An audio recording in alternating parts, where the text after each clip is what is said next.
ఆయువు వచ్చాడు. వచ్చి ఆయన అన్నాడు, తాహ సర్వగుణ సంపన్న రూపయవ్వన సంయుతా దృష్టా సర్వాత్మకో వాయు ఇదం వచనమబ్రవీత్ అహం భక్కామయే సర్వా భార్యా మమ భవిష్యథ మానుష స్వజ్యతాం భావో దీర్ఘమాయురవాప్స్యథ చలం హి యవ్వనం నిత్యం మానుషేషు విశేషతః అక్షయ్యం యవ్వనం ప్రాప్త అమర్యస్య భవిష్యథ. మీరు నరకాంతలుగా ఉన్నారు, అప్సరసకి జన్మించినా కూడా. కాబట్టి మీ యవ్వనం కొంతకాలానికి తరిగిపోతుంది. నేను వాయుదేవుడను, మీ నూరుగురు నాకు భార్యలు కండి, నేను మీ యందు అనురక్తుడనయ్యాను. మీరు దేవతాత్వాన్ని పొందితే మీ యవ్వనం స్థిరంగా ఉంటుంది, అందుకని మీరు నాకు భార్యలు కండి అన్నాడు. అంటే నూరుగురు కన్యలు ఒకరితో ఒకరు మాట్లాడుకోకుండా ఏకకాలంలో నూరుగురు కలిసి ఒక్కటే మాట అన్నారు. బాగా గుర్తుపెట్టుకోండి, ఒకరితో ఒకరు మాట్లాడుకుని కాదు, ఏకకాలంలో నూరుగురు కలిసి జవాబు చెప్పారు. ఏమని? మా భూత్ సకాలో దుర్మేధ పితరం సత్యమాదినం నావమన్యస్య ధర్మేణ స్వయంవరముపాస్మహే పితా హి ప్రభురస్మాకం దైవతం పరమం హి సహ యస్య నో దాస్యతి పితా సనో భర్తా భవిష్యసి సనో భర్తా భవిష్యతి. ఇప్పుడు మమ్మల్ని అడిగావు దుర్మేధ, ఈ లోకంలో ఏ ఆడపిల్లని ఏ పురుషుడు కూడా నేను నిన్ను వివాహం ఆడతానన్న మాట అడగకూడదు. అడిగినా బుద్ధి ఉన్న ఏ ఆడపిల్ల తండ్రికి తెలియకుండా ఈ వేరొకడిని తన భర్తగా అంగీకరించరాదు. ఇది జాతికి ధర్మం. పితాహి ప్రభురస్మాకం, మాకు మా తండ్రి దైవం.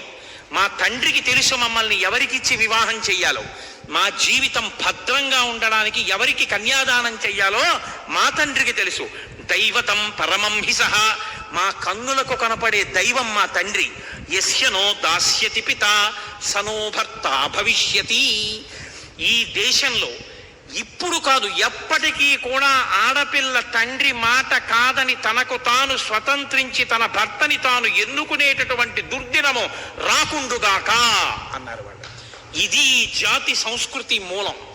దీనికి అనుగుణంగానే మనం ఏ రచనలు చేసినా చెయ్యాలి తప్ప ఆడపిల్లల్ని మగపిల్లల్ని బరితెగించేటట్టుగా వాళ్లలో ఉన్నటువంటి యవ్వనోద్రేకాన్ని రెచ్చగొట్టి నీకు 100 రూపాయల టిక్కెట్ కోసం లక్షలు లాభం రావడం కోసం 3 గంటలు మాదక ద్రవ్యం లాంటి సినిమా తీసి డైలాగులు రాసి జాతిని పాడు చేసేటటువంటి నైతికమైన అధికారం నీకు లేదు.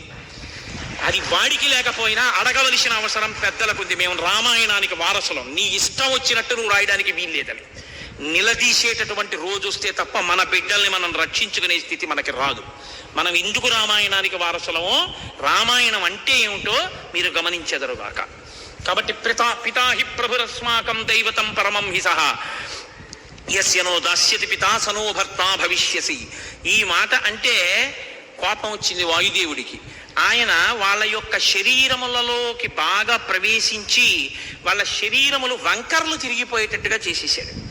చేసేస్తే వాళ్ళెవ్వరూ కూడా కదలలేని స్థితిలో వెళ్ళిపోయి అంతఃపురంలో కింద పడిపోయారు. కింద పడిపోయి ఉంటే రాజైనటువంటి కుశనాభుడు తండ్రి వచ్చాడు. వచ్చి ఏమమ్మా మీరందరు ఇలా కింద పడిపోయారు అని అడిగాడు. అడిగితే వాళ్ళన్నారు, నాన్నగారు వాయుదేవుడు మమ్మల్ని భార్యలు కమ్మని అడిగాడు. మేమందరం కలిసి ముక్తకంఠంతో ఒక మాట చెప్పాం, మేము నీకు భార్యలు కావడం అన్నది మా నాన్నగారి అరిష్టం మీద ఆధారపడి ఉంటుంది, ఆయన చెయ్యాలి కన్యాదానం అన్నాం. కోపగించి మమ్మల్ని విరూపల్ని చేశాడు అన్నాడు.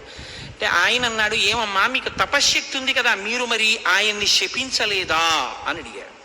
వాళ్ళన్నారు, నాన్నగారు శక్తి ఉంది కదా అని కోపం వచ్చిన చోటల్లా తప్పు చేసిన చోటల్లా మనం శాపవాక్కు వెడితే ఈ లోకం ఉంటుందా అని అడిగారు వాళ్ళు. కాబట్టి మేము క్షమాగుణంతో ఓర్పుతో వెనక్కి వచ్చేసాను నాన్నగారు అన్నారు. ఇది రామాయణం అంటే. మీరు కోపగించవలసిన చోట ఓర్పు పట్టడం చాలా గొప్ప విషయం. వెంటనే కుశనాభుడు అన్నాడు, అలంకారో హినారీణాం క్షమాతు పురుషస్య వా దుష్కరం తచ్చయక్షాంతం త్రిదశేషు విశేషతః యాదృశీవ క్షమాపుత్ర్యః సర్వాసామ విశేషతః క్షమాదానం క్షమా యజ్ఞః క్షమా సత్యం హి పుత్రికాః క్షమా యశః క్షమా ధర్మః క్షమయా విస్థితం జగత్. అమ్మా అలంకారోహినారీణాం ఆడవాళ్ళకి అలంకారం అమ్మా ఓర్పు. ఆడవాళ్ళకేమి మగవాళ్ళకు కూడా ఓర్పు ఉండాలి తల్లి. అసలు ఈ మూడు లోకములు దేని వల్ల నిలబడుతున్నాయో తెలుసా? ఓర్పు వల్లే. ప్రతి వాళ్ళు ఓర్పు దాటేస్తే, ఎవరి ఇష్టం వచ్చినట్టు వాళ్ళు కోప్పడిపోతే లోకం ఎక్కడుందమ్మా? ఉండదు. క్షమాదానం, ఓర్పే దానం. క్షమా యజ్ఞం, ఓర్పే యజ్ఞం. క్షమా సత్యం హి పుత్రికా, క్షమయే ఈశ్వరుడు. క్షమా యశ, ఓర్పుయే కీర్తి. క్షమా ధర్మ, ఓర్పుయే ధర్మం. క్షమయా విస్థితం జగత్, ఓర్పులో ఈ జగత్తంతా నిలబడి ఉందమ్మా. ఓర్పు లేకపోతే ఈ జగత్తు లేదు తల్లి అన్నాడు. అవును నాన్నగారు అన్నారు.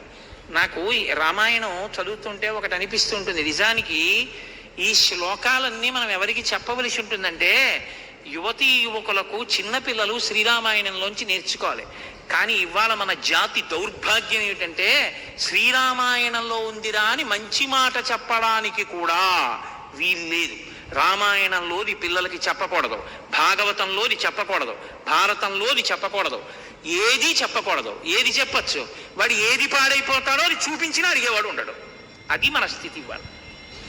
కాబట్టి ఈ మాటలు అన్నాడు.